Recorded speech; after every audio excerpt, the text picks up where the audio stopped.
제가 본문 말씀 요한복음 3장 17절로부터 21절 봉독하겠습니다.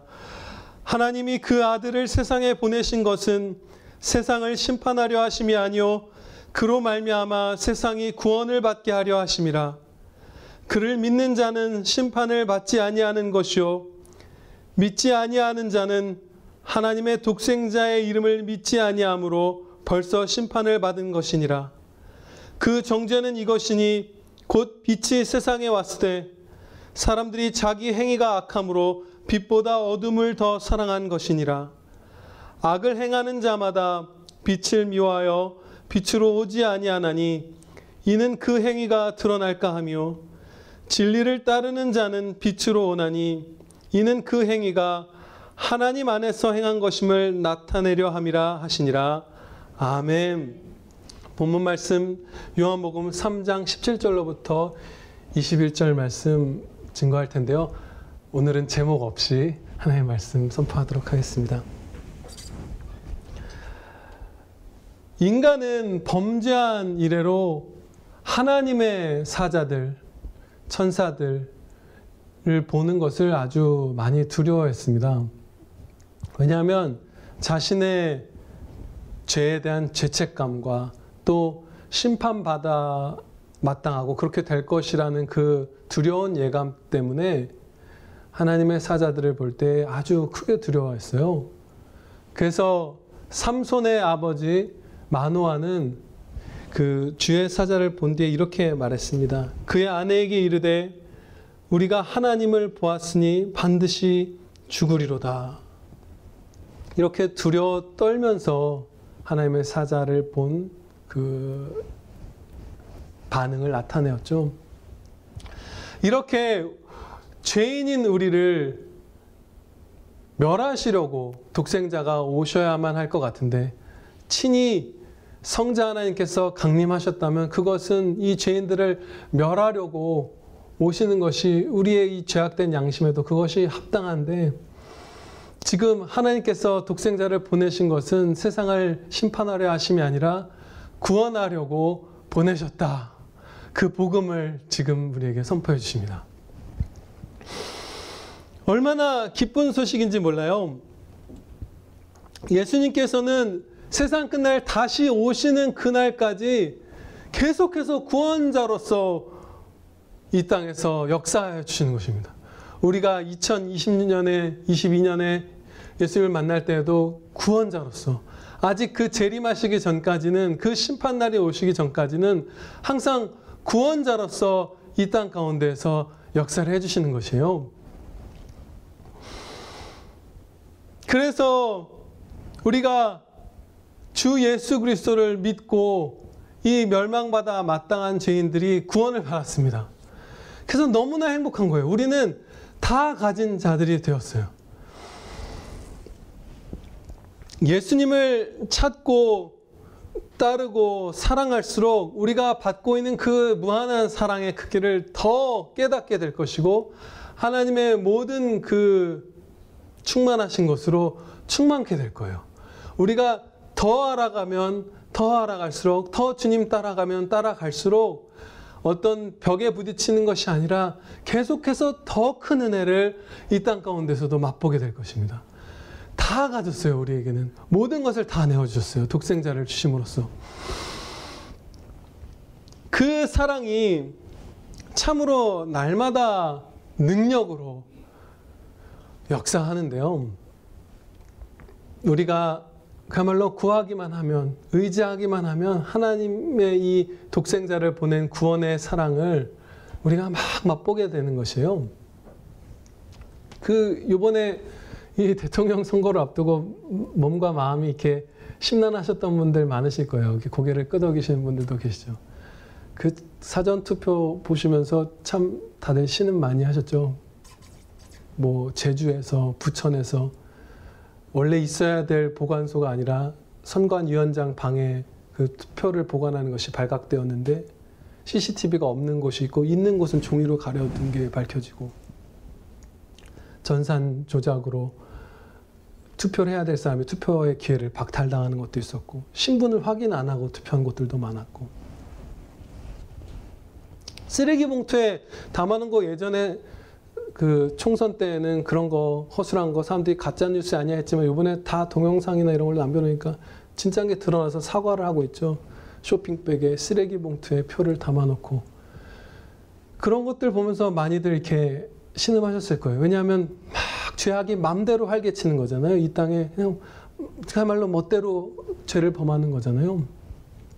그래서 저도 막 그야말로 장기가 막 이렇게 꼬이는 것 같고 그 심령이 이렇게 손상을 당하는 것처럼 막 화도 나고 씁쓸하기도 하고 막막하기도 하고 그랬는데 갑자기 문득 생각이 나는 거예요. 무엇이 생각이 났냐면 주 예수 그리스도로 말미암아 하나님께서 우리 아버지시다. 이 기쁨이 생각난 거예요. 우리의 사도들, 우리의 기쁨을 돕는 분으로 하나님께서 세우셨고 그 충성했던 사도들의 삶이 어땠나 생각해 보면 참 힘이 나더라고요. 이스라엘은 로마의 식민 지배를 받고 있었고 그 구주 메시아가 오셨는데 이스라엘 사람들이 예수님을 잡아 죽였잖아요. 그러니까 완전히 안팎으로 이 사도들이 처한 상황은 그야말로 가장 암울했죠. 그리고 세계 각지로 흩어져서 복음을 전하다가 전부 다 순교하셨잖아요. 그러니까 엄청난 핍박이 그 당시에 기독교에 대한 반감이 세계적으로 굉장했다는 것이죠. 지금하고는 비교할 수 없이. 그런데 그분들이 항상 기뻐하라. 난 너희 기쁨을 돕는 자들이다. 막 신나서 노래하고 찬양하고 기쁨을 전하고 그러잖아요. 그러면 우리가 이 나라가 아무리 안 좋아져봤자 뭐 엄청 가난해지고 더 심해지면 죽기밖에 더 하겠어요. 네, 하나님의 자녀되었다는 것은 이미 우리 앞선 기독교의 시작에서부터 우리의 그 선배님들이 겪은 상황이 우리가 아마 죽기까지 겪을 수 있는 모든 상황 중에 최하를 이미 다 겪었어요. 그 최하를 뚫고 그래도 예수님 믿고 그 페투아 자매님이 갓난 자기 아기가 있음에도 놓고 부잣집 딸임에도 예수님을 부인만 하면 감옥에서 당장 풀려나 살 수 있었음에도 불구하고 아버지 말리러 온 아버지한테 이랬잖아요. 이 화병을 뭐라고 합니까? 화병이라고 하지. 나는 예수님 믿는 그리스도인입니다. 이렇게 말하고서 그 짐승들 앞에 나아갔고 결국 칼로 목이 쳐서 죽임 당하는 것을 감당한 게 그 기독교 초기 역사잖아요. 막 3세기 이럴 때. 네. 제가 이 말씀을 드린 이유는 하나님의 자녀되었다는 기쁨은 날마다 능력으로 역사하는데 아버지 저 마음이 심란해요. 위로해 주세요 했더니 그냥 행복해지더라고요. 그냥 막 그런 것들 떠오르게 해주시고 평안하게 해주시는 것이에요. 이 능력의 역사 우리에게 베풀어 주셨습니다. 네. 참 하나님의 자녀됨이 감사한데요. 18절 말씀 살펴보시겠습니다. 그를 믿는 자는 심판을 받지 아니하는 것이요. 이렇게 말씀합니다. 죄인인 우리가 예수님을 믿으면 무죄 선고를 받는 거예요. 심판이 사라지는 것이에요. 그런데 그 조건이 그러니까 독생자죠. 하나님께서 보내주신 예수 그리스도 하나님께서 보내신 독생자를 믿음으로써만 구원받고 하나님과 화목하게 되고 무죄하게 된다는 것이에요. 의롭다 선언받게 되는 것이죠. 칭의를 받는 것이죠. 그런데 종종 사람들이 예수님을 배제하고서 예수님을 빼두고 직접 하나님만 믿으려고 하는 그런 잘못을 많이 범합니다. 무슨 말씀이냐면요. 예를 들어서 이런 거예요. 교회 안에서 이제 생활하고 있지만 정말로 저분이 혹은 저 아이가 참 믿음이 있는 가 없는가 긴가민가한 상태에 있는 분들 있잖아요. 참 믿음이 없는 것 같기도 하고 아직 회심하지 않은 것 같기도 하고 그런 분들과 대화를 해보면 이렇게 자주 드러나는 공통점이 있습니다. 그게 뭐냐 하면 신앙에 대해서 물어보면 예수님 믿어요라고 말을 안 해요. 대부분. 하나님 믿어요죠. 이렇게 얘기를 해요. 그러니까 정말로 예수님을 통하지 않고서는 결코 하나님께 나아갈 수 있는 길이 하나도 없는데 그것을 아직 모르는 것이죠. 생각보다 우리가 그런 잘못된 상태에 자주 머무르곤 합니다. 예수님을 배제하는 것. 근데 그것은 구약에서도 그렇게 하나님을 믿는 것은 예수님 없이 하나님께 나아가는 것은 불가능했습니다. 왜냐하면 예수님께서는 삼중직을 가지고 있다라고 이 성경에서 가르쳐 주시죠. 왕이시면서 선지자이시면서 제사장이시죠. 그래서 이 구약 시대의 모든 제사 제도와 성전의 구조와 그 자체와 또 선지자들이 가르쳤던 말씀들과 다윗과 솔로몬 같은 왕들의 그 통치와 모습들, 이 모든 것들이 다 합해서 예수님을 나타냈거든요. 근데 그것들을 빼놓고 하나님을 믿는다는 것은 구약 시대에도 불가능했던 것이에요. 마찬가지로 이 신약 시대에 우리도 예수 그리스도로 말미암지 않고는, 예수님을 믿지 않고는 하나님을 믿을 수가 없습니다. 그래서 우리도 예수님을 간절히 최우선적으로 붙들어야 하고, 복음을 증거할 때도 자녀들에게나 우리 교회 성도들에게나 예수 그리스도를 증거하고 믿도록 초대해야 합니다. 예. 예수님의 이름을 믿지 아니함으로 이제 심판을 받았다, 이렇게 지금 말씀을 하죠. 18절 말씀입니다. 믿지 아니하는 자는 하나님의 독생자의 이름을 믿지 아니함으로 벌써 심판을 받은 것이니라. 근데 이 말씀 앞에서 어떤 질문을 품게 될 수도 있어요. 평생 십자가 복음을 한 번도 들어보지 못한 사람들은 어떻게 됩니까? 라는 질문이에요. 혹시 어떤 핑계를 댈 수 있는 것입니까? 저 사람들은 예를 들면 우리의 조선시대 우리의 주상들, 이런 사람들 한 번도 예수님에 대해서 들어보지도 못했는데, 그러면 그들이 지옥에 가는 것은 불의한 것 아닙니까? 그들에게 어떤 제2, 제3의 기회가 있습니까? 혹은 구원해 주셨습니까? 선행을 한 사람들은 천국에 있습니까? 이런 질문들이 여기서 생겨날 수 있는 것이죠. 근데 우리가 먼저 기억해야 할 것은, 모든 사람은 자기 자신의 죄로 말미암아 멸망한다는 것이에요.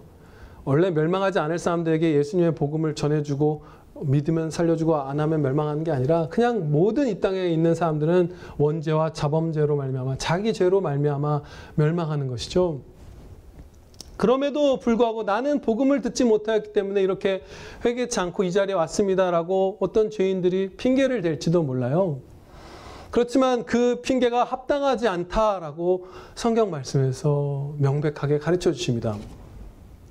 여러 이유들이 있지만 그 한 가지를 살펴보면요, 모든 인류에게 하나님을 알만한 계시가 주어졌기 때문이에요. 하나님이 계시구나라는 것을 알 수밖에 없도록 하나님께서 이 피조 세계에 신성을 드러내 주셨기 때문이에요. 그것이 로마서 1장 18절로부터 20절 말씀입니다. 하나님의 진노가 불의로 진리를 막는 사람들의 모든 경건하지 않음과 불의에 대하여 하늘로부터 나타나나니, 이는 하나님을 알만한 것이 그들 속에 보임이라. 하나님께서 이를 그들에게 보이셨느니라. 창세로부터 그의 보이지 아니하는 것들, 곧 그의 영원하신 능력과 신성이 그가 만드신 만물에 분명히 보여 알려졌나니, 그러므로 그들이 핑계하지 못할지니라. 사실은 그렇죠. 우리가 너무나 정교하고 너무나 탁월한 어떤 것, 무슨 보행치살치 같은 게 눈앞에 있으면, 야, 이거 누가 어떻게 만들었대? 실물로 보면서. 보잉에 우리 다니는 자매도 있죠. 예진인가요? 가서 공장 같은 데 보고 아마 경악을 했을 거예요. 이 크고 멋있는 거 어떻게 만들었지? 그럼 보통 그렇게 막 감탄해야 마땅한데, 세상 사람들은, 불신자분들은 이 피조세계, 이 질서와 아름다움과 신성이 막 뿜어져 나오는 이 찬란한 세계를 보면서 어떻게 우연으로 이게 만들어졌대? 어떻게 보행치살치기가, 야, 이거 비행기 보면서 이거 어떻게 우연으로 이런 비행기가 만들어졌대? 이런 미친 사람이잖아요. 근데 그보다 수천만 배 비교할 수 없이 신성의 충만함이 막 뿜어져 나오는 이 피조세계, 자기 자신, 그들 속에 보이는 이 영혼과 육신과 막 이 모든 아름다운 것들을 보면서 어떻게 저게 우연히 만들어졌대? 라고 말하는 것은 일부러 무지하는 것이죠. 신성을 일부러 부인하는 것이에요. 그래서 핑계댈 수 없다는 것이죠. 정직한 반응, 복음을 듣지 못한 죄인들의 정직한 반응은 이런 것이 아닙니다. 오, 신이셔. 누구신지 제게 가르쳐 주시옵소서. 당신이.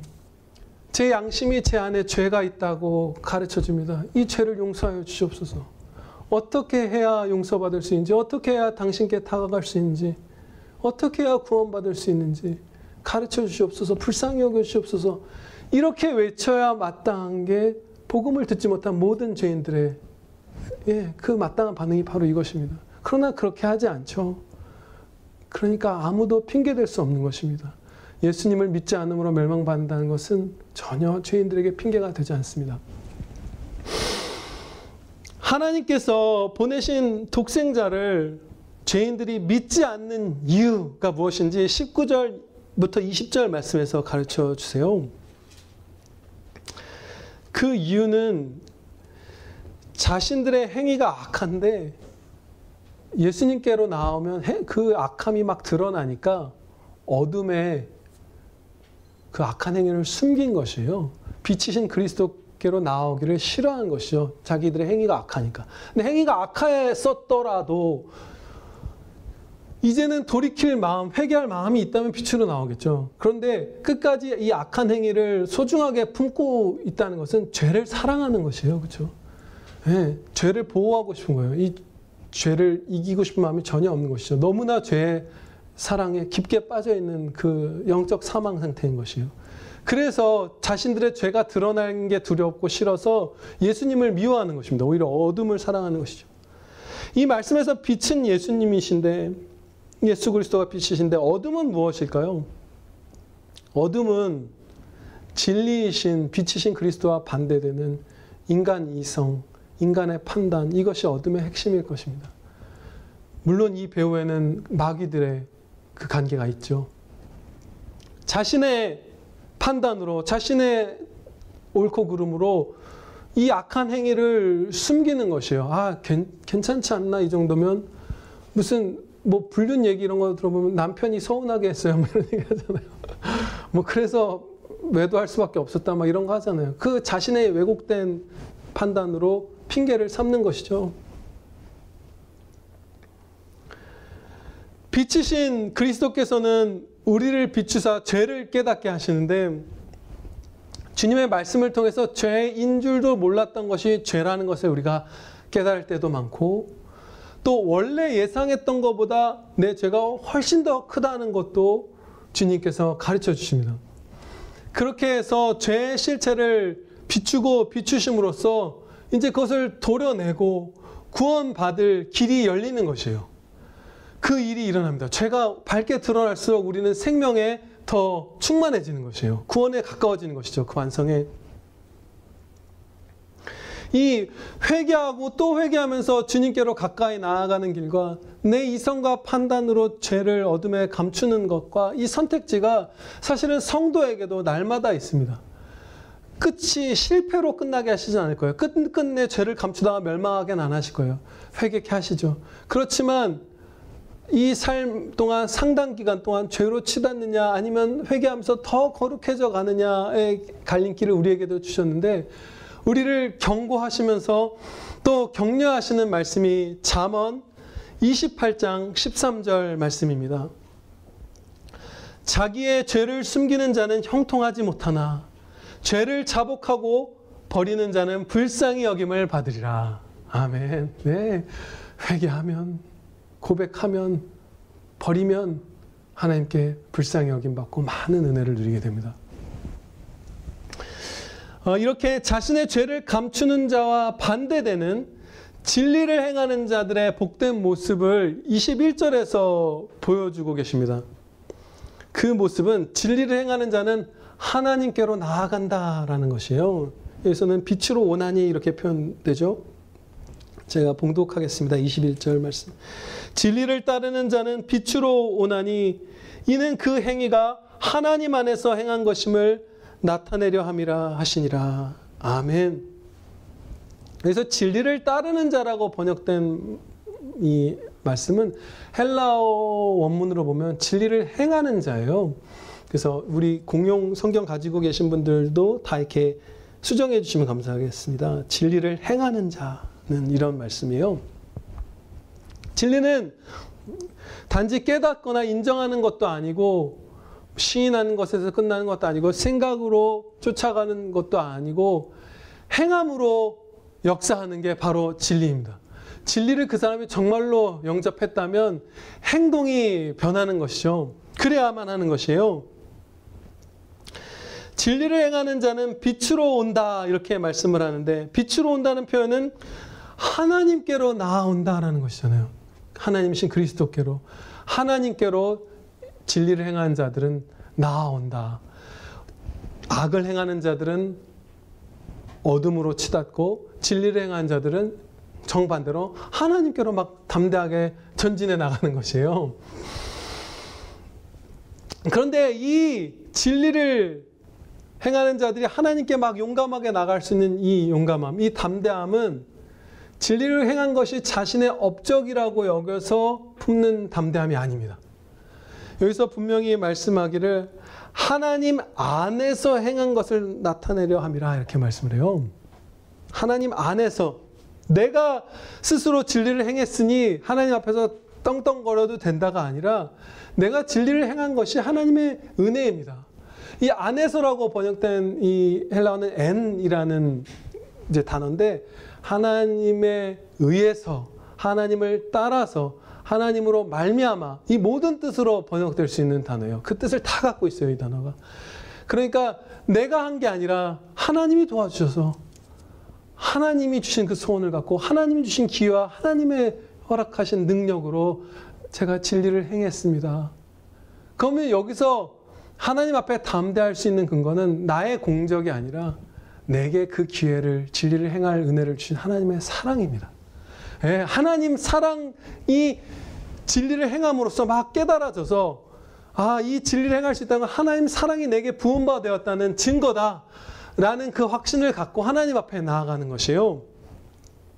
이 사랑의 담대함으로, 사랑만이 하나님 앞에 담대함을 가지게 한다는 것을 이 요한 사도가 요한일서 4장 17절 18절에서 우리에게 가르쳐 줍니다. 이로써 사랑이 우리에게 온전히 이루어진 것은 우리로 심판날에 담대함을 가지게 하려 함이니 주께서 그러하신과 같이 우리도 이 세상에서 그러하니라. 사랑 안에 두려움이 없고 온전한 사랑이 두려움을 내쫓나니 두려움에는 형벌이 있음이라. 두려워하는 자는 사랑 안에서 온전히 이루지 못하였느니라. 아멘. 사랑이 담대함을 가지게 한다. 네. 그러니까 우리가 진리를 행함으로써 하나님 앞에 막 나아가는 그 담대함은, 아, 나 사랑받고 있지 라는 그 담대함일 뿐입니다. 그것이 그 담대함의 전부예요. 이 사랑을 받았기 때문에 성도는 충성한 뒤에 자기 자신이 아니라 하나님의 사랑을 자랑합니다. 하나님의 사랑, 하나님의 은혜를 막 자랑해요. 충성한 다음에 사랑으로 막 담대함으로 하나님 앞에 나아가서 막 그 기쁨을 누리면서 자랑하는 게 내가 아니라 하나님의 사랑을 자랑하는데요.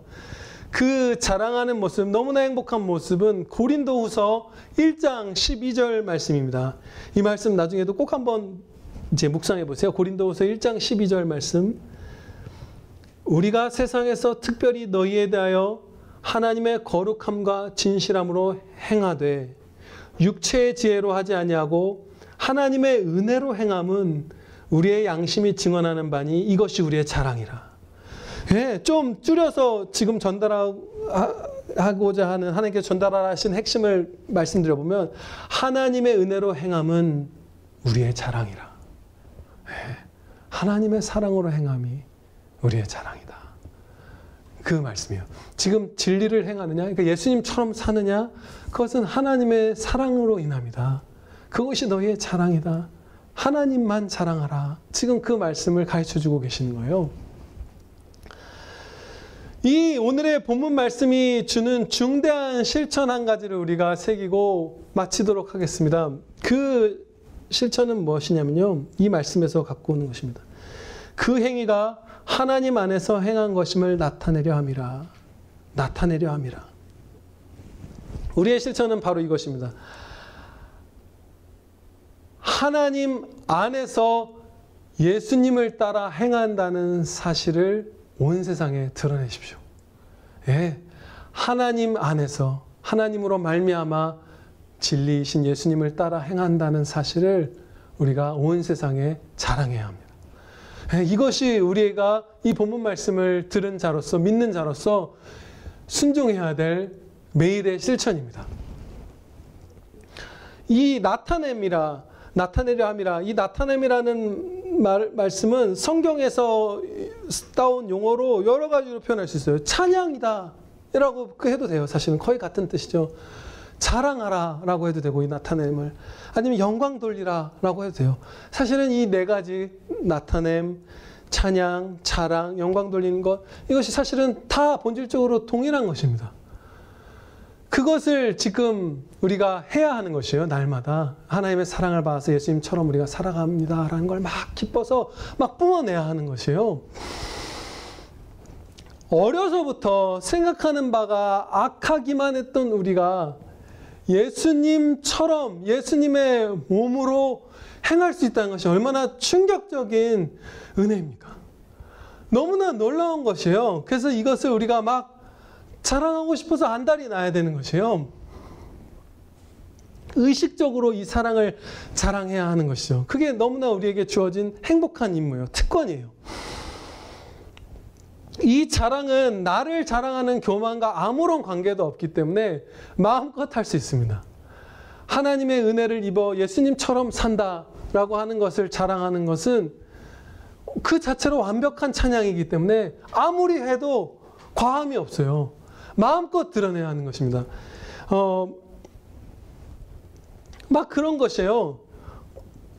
이런 생각을 하게 해주셨어요. 어느 날 이 자랑을 해야 된다라고 이제 성령님께서 깨우쳐 주신 것이죠.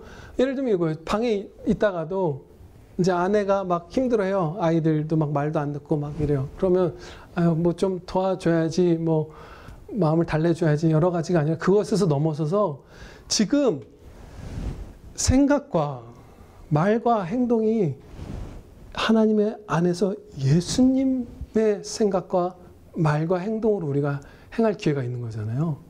그것을 그야말로 지금 전 방에서 일하다가 그때 깨닫게 해주시면 문을 열고 나가서 아내에게 그야말로 예수님의 몸인 내가 행하는 것을 막 뿜어내라, 이 마음을 주시는 것이에요. 아주 성경적입니다.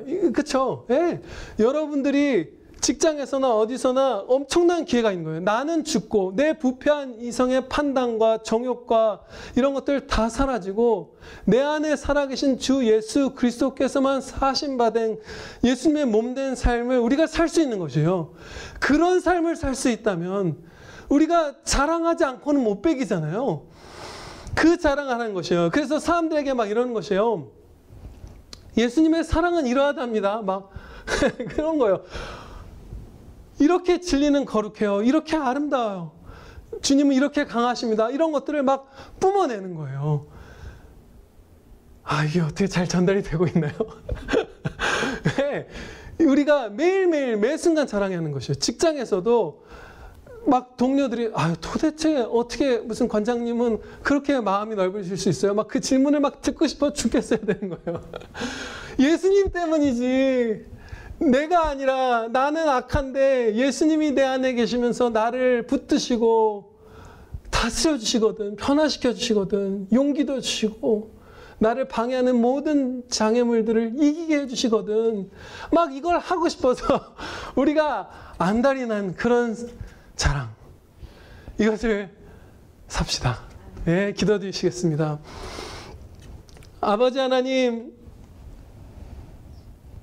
심판받아 마땅한 저희 하나님의 아들이 임하신다면 우리를 멸하려고 오셨구나, 이제 죽었구나, 그 반응을 보일 수밖에 없는 저희들을 구원하라고, 구원하시기 위해 독생자 주 예수 그리스도를 보내주신 그 사랑과 은혜 찬양드리옵나이다.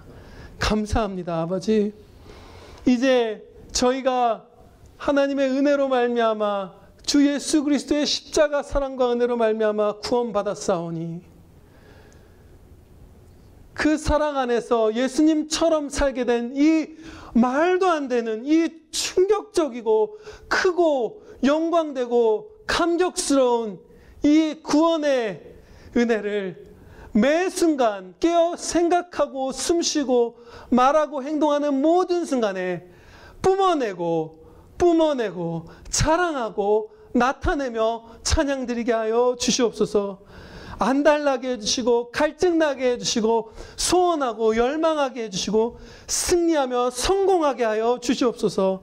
우리 구주 예수 그리스도의 이름으로 기도하렵나이다. 아멘.